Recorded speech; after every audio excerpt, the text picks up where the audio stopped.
Welcome back to another short Legacy League where we have Beanstalk Control versus 12 Post. A huge thank you to the Patreon supporters who are helping the league and YouTube channel. If you would like to become a supporter, please click on the link in the show notes. Both players kept 7, and I believe Matthew Story is on the play. Yes, he is going to follow off with his patented Island Ponder, the Mosh and Roll special that everyone seems to do when they're playing a deck that plays Island and Ponder. So this is a very interesting matchup for the two players, and the reason why is Cloud Post is meant to actually beat up on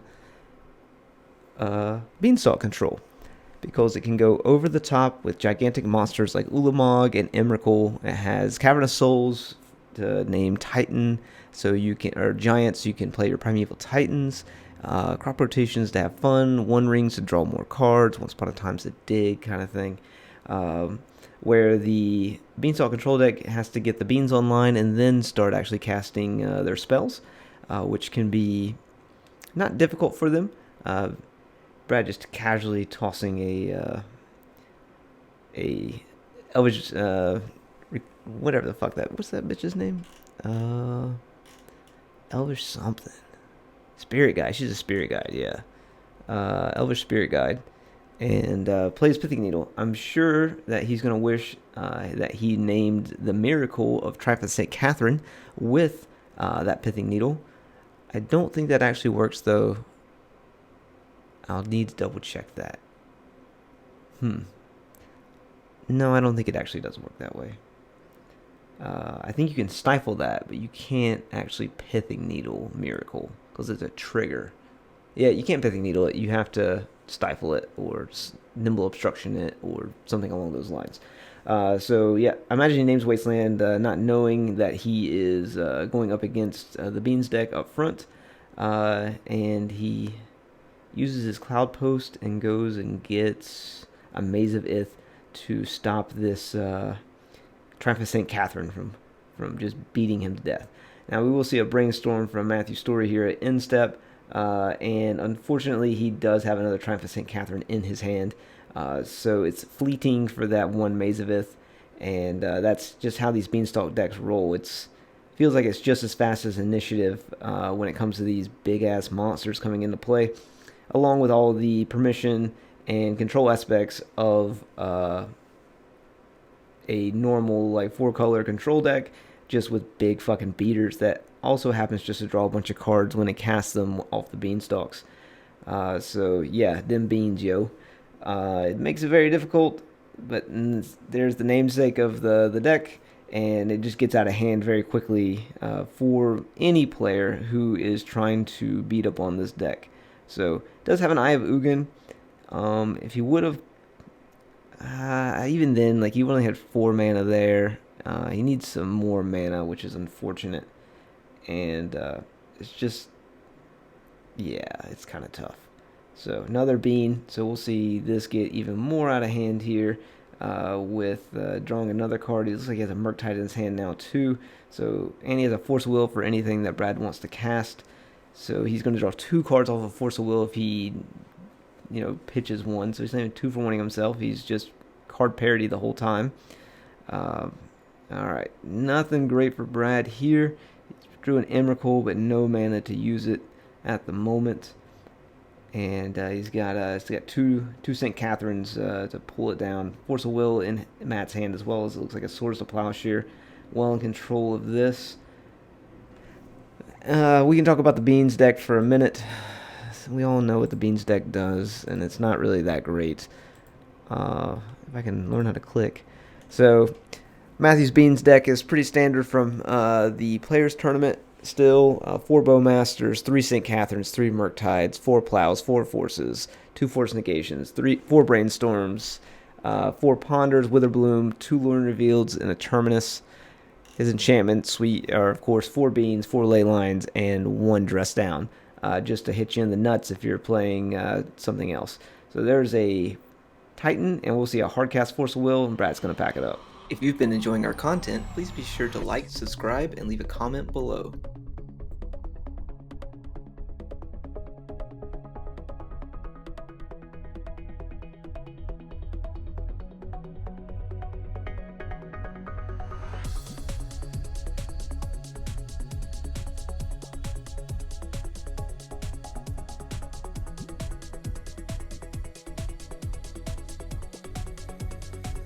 Welcome back to game number 2. Matthew's actually down to 4 cards, and Brad has kept 7. So we'll see him lead off with him Once Upon a Time, and see what he wants to grab here. Is Elvish Spirit Guide, a Reclaimer, and a Green Sun Zenith, or a Glacial Chasm. If it were me, I'd probably take that Elvish Reclaimer just so I had some early pressure on the board. But we'll see what Brad decides to take here, and it looks like it's going to be the Elvish Spirit Guide. Alright, we'll see how that plays out for him. And we've got a Elvish Spirit Guide into... Alright, so we've got a Beseiju into a Carpet of Flowers, and an Elvish Spirit Guide into another Carpet of Flowers. So mana ramp is on Brad's mind here, trying to get out some big creatures and see what he can do with that. Matthew playing his Triumph, passing the turn.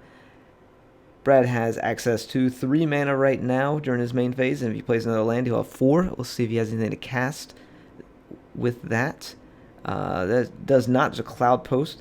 So if he would have taken the Reclaimer, he could have, and we're playing a bunch of could-haves here, he could have played the first Carpet and then gone to main phase 2 and played the second Carpet, or played the Elvish Reclaimer. And then on his next turn, he could have played... Well, he couldn't have done it on the first turn because Matthew didn't have any lands out. But in turn 2, he could have had... he still could have played his Carpet and picked up some mana that way as well. As well as having a Reclaimer in play. That wouldn't actually die to that Bowmaster because it's a 2-1 at the moment. But I digress. We'll play with what we have on the board here and see what we can make of this. So, looking at the sideboards after game 1, it looks like you've got 3 Endurances and some Dismembers. Force of Vigors are probably really big here for Brad to blow up all these enchantments that Matthew's Story Control plays. Looking at Matthew's sideboard, he's got some Surgicals and some Deeds, which actually aren't too bad. Oppo Agent's pretty good against the 12-post deck as it searches. So, especially with like Eye of Ugin or something along those lines. And we've got some decent mana in play here. And we'll see a pass back over to Matthew from Brad. Swords of Plowshare, Force of Will in hand. Looks like no additional blue card. Swing for 2, down to 17. And let's see. He's got a Crop Rotation in hand. If he Crop Rots for an Eye of Ugin, he'd be in really, really good shape here because he could Crop Rot Eye of Ugin, copy the Cloud Post at end step, and have 7 mana on his turn, plus 4 additional mana. So he could almost activate at the same time. And then, I mean, he could activate at Matthew's end step and just go get an Ulamog or an Emrakul and really just lock this game up. Alright, he does not do that. He goes and gets a Dark Depths, and he goes for the 20/20. He says he wants to end this game now. And with that Swords of Plowshare in Matthew Story's hand, this is not going to be a great story for Brad. No pun intended. Or pun intended. So, in Matthew's excitement, he almost throws the Swords of Plowshare across the room to get that 20/20 off the board. And now we start the rebuilding phase. We have the technology. That is not it with a Spirit Guide. He could hardcast that bad boy or bad girl and go from there. Draw back over. We've got a Force Negation in hand, and we're just going to see some orcs put in some work here. So I hope you, ladies and gentlemen, or however you describe yourself, are in and buckled up. We've got a long game ahead of us here of some draw goes and some beats on with some Bowmasters and Orc Army. And a draw. Oof. I kind of wanted to speed this up. Getting kind of sleepy here. And no beans cast this turn because there's no green mana in play. Brad has all the green mana in the world with those 2 Carpet of Flowers. No mana to spend it though. Or nothing to spend that mana on, I should say. Alright, we see a Lorn Revealed. Probably go get a Tropical Island here. And we're going to see some beans come into play. And there's the bean. So bean is on the table. Looks like he drew another bean as well. Fuck that card. I can't stress that enough. There's two sides to it, I guess. If you watch the game that came out yesterday, or if you're watching this in the far, far future, it would be round 4 of the Players Tournament. It's a Bean deck versus a Death and Taxes deck. And while the Bean deck does give the Death and Taxes deck a very difficult time, if they don't draw a bunch of beans, Jesus Christ, I fucking tried the St. Catherine too. Fuck me. Like, what is this? Like, just get shit on. Like, here's another bean. Oh, no, not a bean. Alright, so it's a Witherbloom Command, hitting that old Carpet of Flowers, and a mill for 3, and he's able to pick up that land, and I believe he can play it. Yes, he can. So, him being patient with that other bean that's in his hand, he's just trying to get some work done here, and he'll pass that back over to Brad. Brad is just a top deck away of really any creature at this point to kind of move this game back in his favor. That is not the top deck that I was talking about, but we've got an Endurance here, and he's going to choose to Endurance himself. That one Spirit Guide is in the exile zone. Put those cards on the bottom of the library, and I guess we'll pass that back on over to Matthew here. Another draw. Thank God it wasn't another miracle card. But we got another bean coming out more than likely, and that's just going to make us sad too. 2 mana. And there's another bean. We're going to draw a card. It's a ponder. I wonder if we're going to ponder. I wonder what we're going to ponder about. We're just going to attack for 5 here. No blocks from the Endurance. Is there going to be a ponder? There is going to be a ponder. So let's look at those top 3 cards, see if something he likes. Bowmaster, Swords... Nope, not a Bowmaster. Swords of Plowshare, Force of Will, and another land. That Swords of Plowshare will handle that Endurance nicely. And we'll see a pass back over to Brad. Something off the top? Nothing off the top. We're going to see a swing over for 3. And... drum roll, please. I don't have drums. I wonder if there's drums in here. I guess I could do like... Ah, there it is. Bowmaster. So we can ping that Endurance, putting it down to 3 health, and then we'll roll up on our Orc Army, and then we can double block, and that Endurance is off the battlefield while still holding up our Swords of Plowshare. We'll see what else we can do. Brad, again, Brad just one good top deck away from maybe getting back in this game. But as the turns go by, Matthew just keeps drawing more and more cards. He has 2 Force Wills in his hand now and a Force of Negation. It's going to be very hard for Brad to actually cast anything at this point that isn't uncounterable. So he could put an Ulamog into play. It's not really going to do anything at this point because it will get counterspells. He'll get the trigger from the cast, but unfortunately he won't be able to really make a big dent in this game. So, another Brainstorm. I believe we have 3 Force Wills in hand now. Untap draw. And a land. And another attack for 6. So, that big life total buffer that he had earlier this game is no more. He is back down to below starting life total. Counting up his mana to see how much he has. Looks like we did draw a... Glacial Chasm. So what are we going to let go here? It's going to be a Glimmer Post. Yeah, Glimmer Post is gone. And Glacial Chasm is in play. So creatures deal no... Actually, Brad can't take any damage. He can still take loss of life. That is important because Glacial Chasm is a loss of life, and that would be really broken if it was just like, meh, whatever. But... also important if you're playing against a Storm deck that casts Tendrils of Agony. Doesn't stop Tendrils of Agony. So that's a tough beat too. Alright, so it looks like we fetched for a Mystic Sanctuary and got back the Witherbloom Command. Looks like he's going to destroy the other Carpet of Flowers and calls a loss of life to Brad for 2, noting that the Glacial Chasm does not stop that. Don't really know what Brad can do at this point to win here, to claw himself back into this this match. Aside from drawing a Titan, like a Primeval Titan, and casting it, but he doesn't. He only has 1 mana that produces green at this point, so that doesn't really work out well.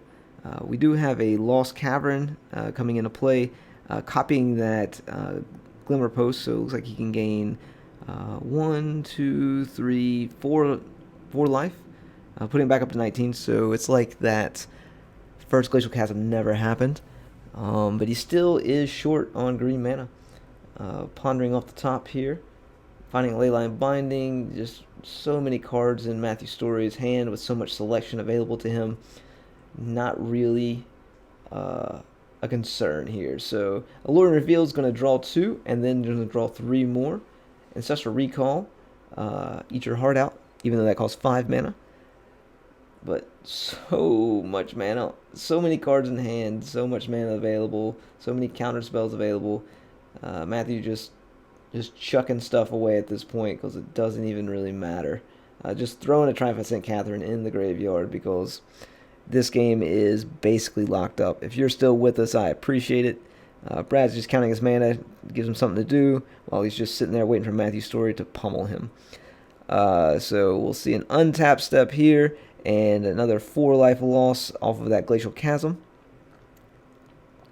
All right, we've got some action going here. Not sure what the action is.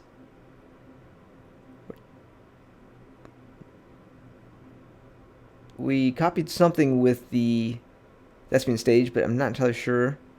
That crop rotation is about an hour and a half too late. Oh, he does have a Spirit Guide in hand, so he does have an additional green mana if he ever finds a Titan. That Titan would be uncounterable. Of course, it's not Unsourced Plowshareable. And there's another forest for him as well, so he does have some mana to play around with here.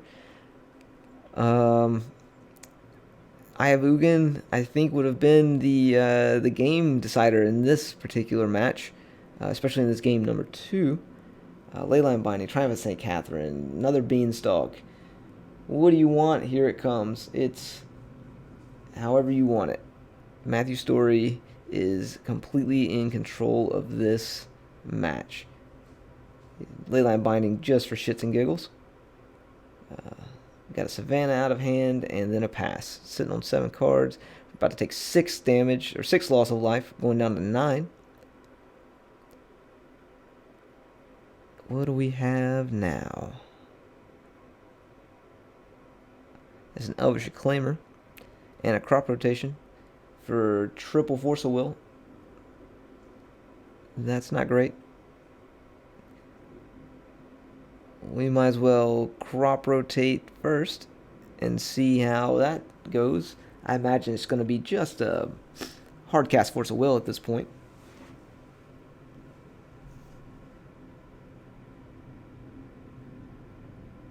Got the Leyline Binding in case he does draw the Emrakul. He's got the Source of Plowshare for the small elf. It's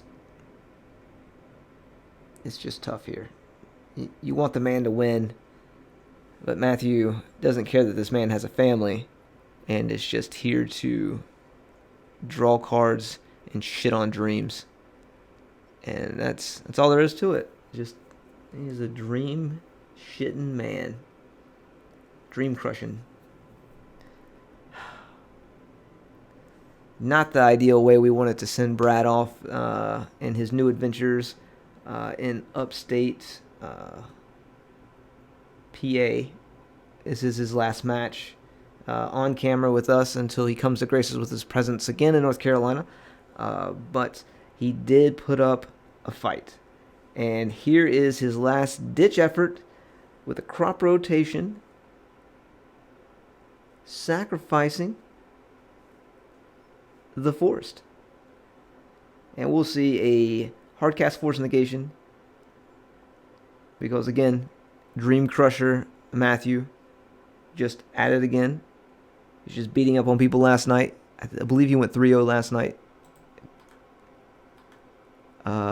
He did. So he just beat up on everybody, man. Just unfair. I think he beat up on Death and Taxes. I think he beat up on 12 Post, and I'm not even sure who his other victim was, but oh man, he found another crop rotation. He could have gotten that Force of Will just the same as the other one if he wouldn't have sacrificed his Forest. And Matthew Story says, yeah, if I could have crop rotated, Brad says, and then Matthew's like, look at this grip of shit I got. And Brad's like, yeah, you're right. I really fucked up. I should have got Eye of Ugin at the end or at the beginning of the game. That shit ain't gonna help. I am completely fucked. Thanks for watching. We'll see you next time. If you've been enjoying our content, please be sure to like, subscribe, and leave a comment below.